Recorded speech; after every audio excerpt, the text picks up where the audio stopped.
Okay, get this. What if I told you that the deadliest sin, the one that supposedly got the brightest angel kicked out of heaven, has actually become the main virtue of our modern economy? It's a wild thought, right? So today, we're going to trace the absolutely incredible journey of pride, from being the mark of a fallen god to, well, a corporate ideal. So, when you think about the ultimate fall from grace, you might think it was greed, maybe wrath, right? But according to the old theology, nope, it was something way more fundamental: pride. It was all about that refusal to bow. It's this deep seated belief that you can be totally self made, that you don't need anyone or anything else. Basically, the desire to become your own God. And honestly, this is the central idea for this whole explainer. You've got Lucifer's ancient cosmic pride, that bold statement, I will be like the Most High. And then you have its modern day echo. It's the entrepreneur standing on top of their success declaring, I built this. They sound pretty similar, don't they? But as we're about to see, that modern boast completely ignores, well, pretty much everyone and everything that made that success possible in the first place.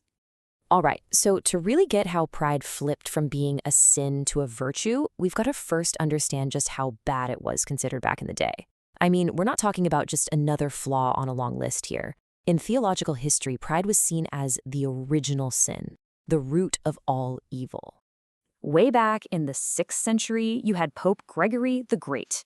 And he didn't just make a list of 7 sins. No, he created a whole hierarchy. And right there at the very bottom, the root of the whole twisted tree was superbia, or as we know it, pride. The whole idea was that every other sin you can think of, envy, greed, anger, they all spring from this one single spiritual problem, this over-the-top sense of self-importance that just separates you from everyone else and ultimately from God. And you've probably heard this one before, right? John Milton in Paradise Lost absolutely nailed this defiant pride with Satan's famous line, better to reign in hell than serve in heaven.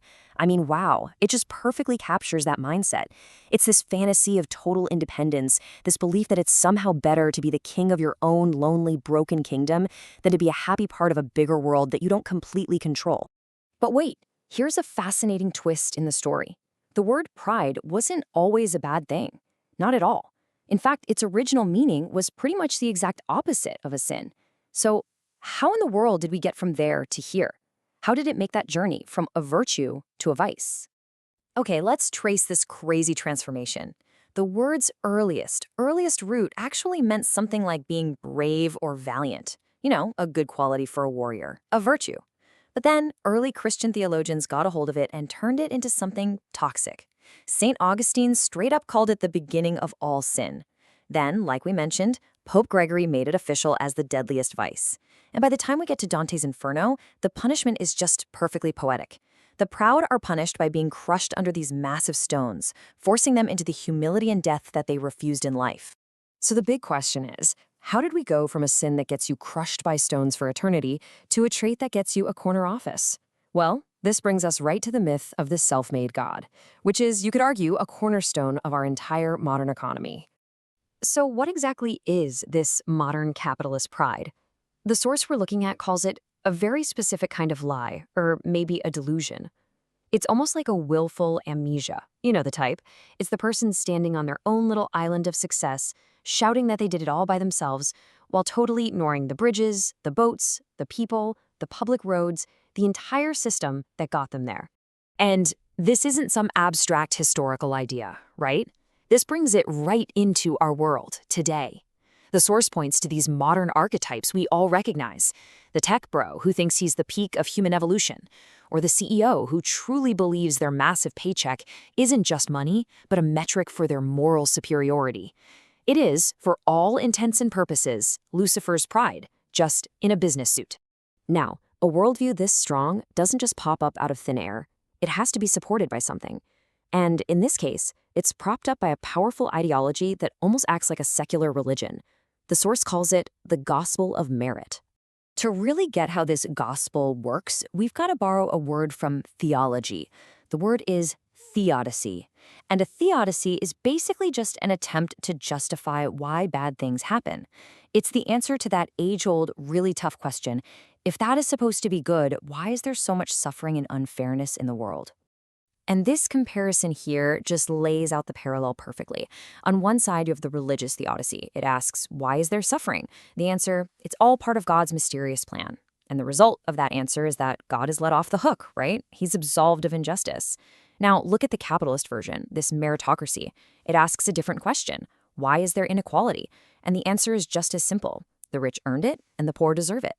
The result is exactly the same. The system gets let off the hook. It's absolved of any injustice. And the absolute linchpin holding this whole ideology together is this idea of moral desert. Now, that's just a fancy way of saying you get what you deserve, morally.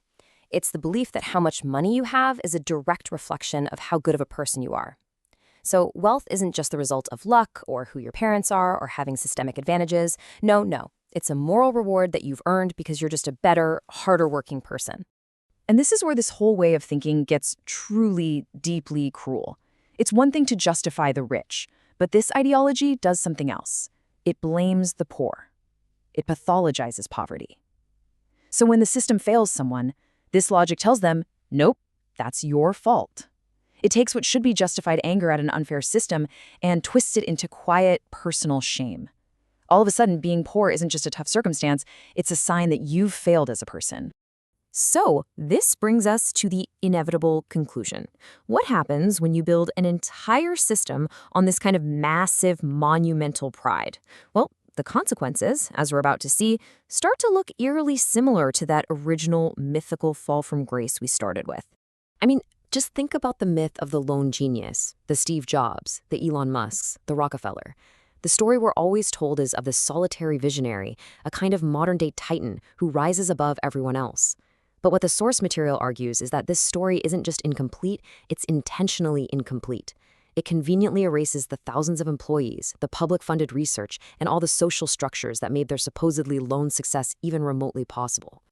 And this isn't just academic. The real-world stakes are enormous. Things like massive financial crashes, ecological disaster, political unrest. The source argues these aren't bugs in the system, they're features. They are the logical, almost predictable outcome of an ideology built on limitless, unchecked pride. It's a system that pretends it has no limits and depends on nothing, even as it consumes the very people and planet it needs to survive. And so, this all leaves us with one final, powerful question from the source material. If great wealth isn't proof of merit, then what is it proof of? It's a question that really forces you to stop and reconsider everything you've been taught about success, about value, and maybe most importantly, about what we all owe to each other.